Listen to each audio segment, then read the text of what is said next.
অৱস্থাতে আমি যেতিয়া বাইবেলখন পঢ়ো তেতিয়া আমি বহুত শান্তি আমি পাওঁ কাৰণ ইয়াত বাইবেলত কৈছে গীতমালা 107 নম্বৰ 20 পদত কৈছে মই কৈ দিছো আপোনালোকে মন দিব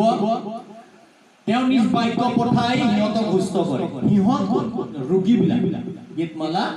107 নম্বৰ 20 পদত কৈছে তাত কি কৈছে সিহঁত কোন সিহঁত বুলি ক'লে ৰোগীবিলাক যিবিলাকে ৰোগী আছে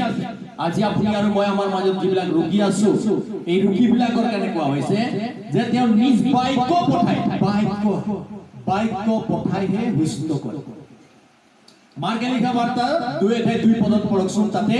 যীশু খ্ৰীষ্টই উপায় নাপালে এনেকুৱা মানুহ ভিৰ হ'ল যে দুৱাৰ মুখত ঠাই নাইকিয়া হৈ গ'ল তাত এজন জঠৰ ৰোগীক লৈ যোৱা হৈছিল জঠৰ মানে পেৰালাইছ ৰোগী সেই পেৰালাইছ ৰোগীজনক লৈ যোৱা হৈছিল কিন্তু যীশু খ্ৰীষ্টই কি কৰিলে তেওঁ উপায়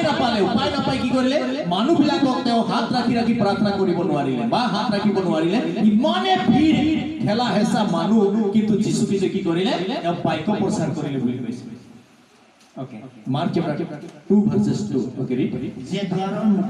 যে দুৱাৰৰ মুখত ঠাই নাইকিয়া হ'ল দুৱাৰৰ মুখত ঠাই নাইকিয়া হৈ গ'ল ইমানে মানুহবিলাকে ভিৰ খাইছে কিয় কাৰণ যীশু তেওঁবিলাকে বিশ্বাস কৰি আহিছে যে যীশু খ্ৰীষ্টই তেওঁবিলাকৰ বেমাৰবিলাক ভাল কৰি দিব আজি আপোনালোকে কাক বিশ্বাস কৰি আহিছে এই যীশুকে বিশ্বাস কৰি আহিছে মোক নহয় মই বেমাৰ ভাল কৰিব পৰা মোৰ ওচৰত একো শক্তি নাই মই সুস্থ কৰিব নোৱাৰো কিন্তু যীশুৱে সুস্থ কৰে যীশুৱে সুস্থ কৰোতা আমাৰ ঈশ্বৰ